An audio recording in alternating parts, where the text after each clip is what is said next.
What's good, y'all? Shagamakai, and Ben Simmons is starting to get a lot of hate in the NBA community. Every time I'm on Twitter, every time I'm watching the news and the media, NBA media, sports media, I feel like Ben Simmons is getting a lot of, criticism and flack. And some of it is a little justified, but overall, I don't believe that most of it is justified. But yeah, if you like the video, make sure you like the video. Please subscribe if you feel like doing that. If you like my content, then make sure you subscribe. I'm trying to hit 1,000 subscribers, so I'd really appreciate it if you hit subscribe. But yeah, man, Ben Simmons, he's been, in a lot of interviews lately. He's been making a lot of public comments, and I feel like the more confident players sound, the easier it is for NBA fans as a whole to hate him. Now, personally, I have nothing against Ben Simmons. I think players should be confident. I love when players talk confident. I love when players say, I deserve this. We're going to win that. Like, I love when players talk like that. But Ben Simmons is not the guy who's even the best player on his team. So I can see why people just decide to, hate on him. Not literally hate him as a person, but as a basketball player. So I feel like Ben Simmons gets a lot of hate because when it comes to the playoffs and his play style, it doesn't really gel, because when it comes to, a guy who cannot space the floor, it makes everybody else easier to guard. When you have a guy who, in Joel Embiid, where he has to be in the paint to score, and, he can shoot the outside shot, but mainly his best scoring is done in the paint.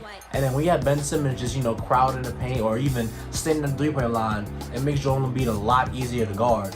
So that's where a lot of his criticism comes from. And then when you got him making comments that sound a little, crazy, and then he has weird reasoning for why he made these comments, then it gets even worse. Like recently he said that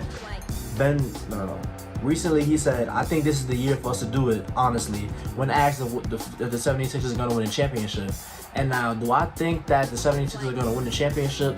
Personally, I do not. But I have no problem with Ben Simmons, feeling this way. Obviously, you should feel this way. Imagine that they would have asked him that, he would have said, no, I don't think we're going to win it this year. He's supposed to say they're going to win it. What is he supposed to say? No, we're not going to win a championship? How would that look for his teammates? Obviously, if he's asked a question like this, he's going to say that. But this gives, people online, ammo to hate him, because it's like, if they play him out in the playoffs, I'm not saying that they're going to automatically, not win the title, but I just doubt it. But let's say they lose in the second round or third round. People are going to come back to this quote and people are going to be like, you said y'all were going to win a championship. What happened? So it makes him a lot easier to hate. Another thing he said, he's really just been, talking about Defensive Player of the Year a whole lot lately. And, in another interview, he was asked, why should he win it? And he was asked about the Defensive Player of the Year in general. And he said, I'm one of those guys who can guard 1 through 5. Obviously, there's a lot of respect for Rudy. I know what he's capable of. I know he's great down there in the paint. But he's not guarding everybody, and that's just what it is. He guarded me in Utah. I had 42, and apparently I'm not a scorer. It is what it is. But I have a lot of respect for him. At the same time, I think it's mine this year.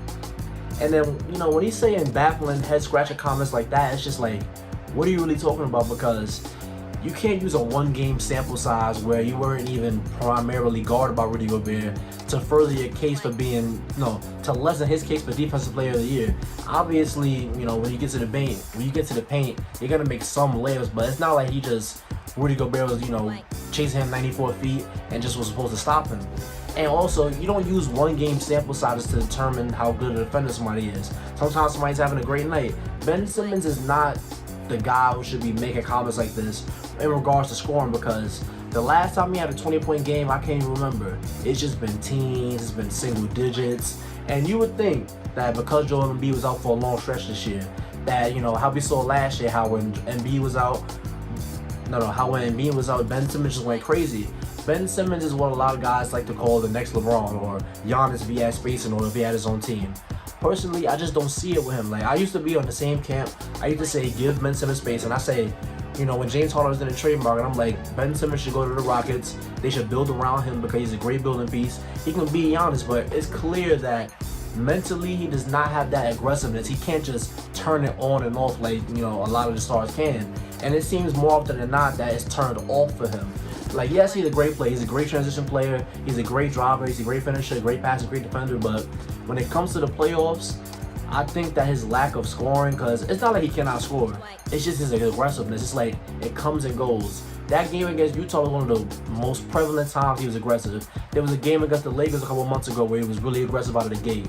But it's just that I feel like so often even sometimes watching him, there's a smaller guy on him. He's looking to pass it instead of posting the guy up. I feel like he's really, really pass heavy, and that just really hurts his overall aggressiveness. I feel like at 6'10", however much he weighs, probably weighs like 230, 240. At that size, nobody should be able to stop you one-on-one going to the basket. If they build a wall, fine, but one-on-one, you should not be getting stopped by anybody. But let me get into some more of these comments.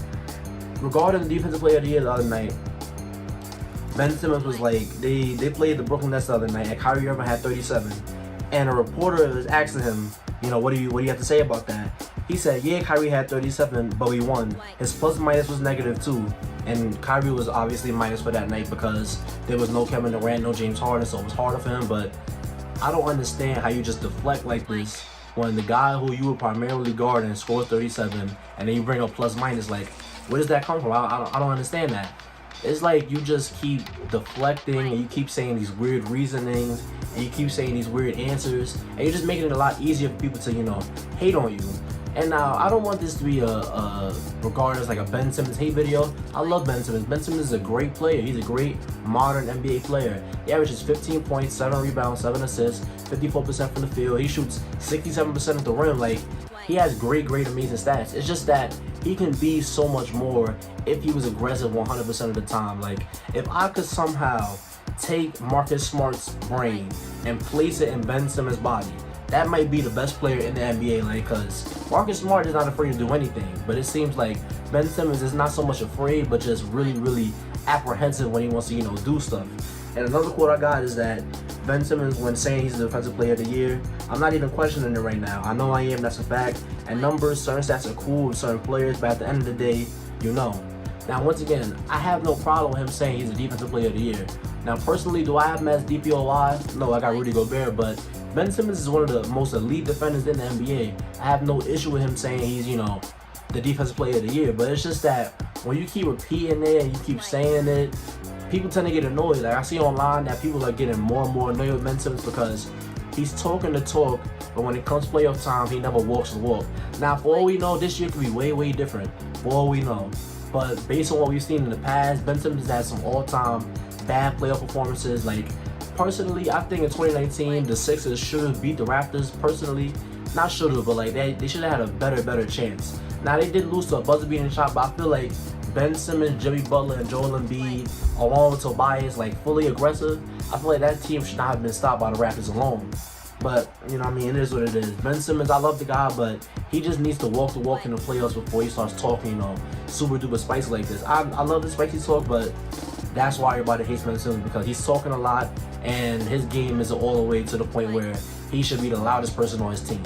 But yeah, if you stayed in this video, thank you. Don't forget to like, comment, and subscribe, and I'll see you on the next one.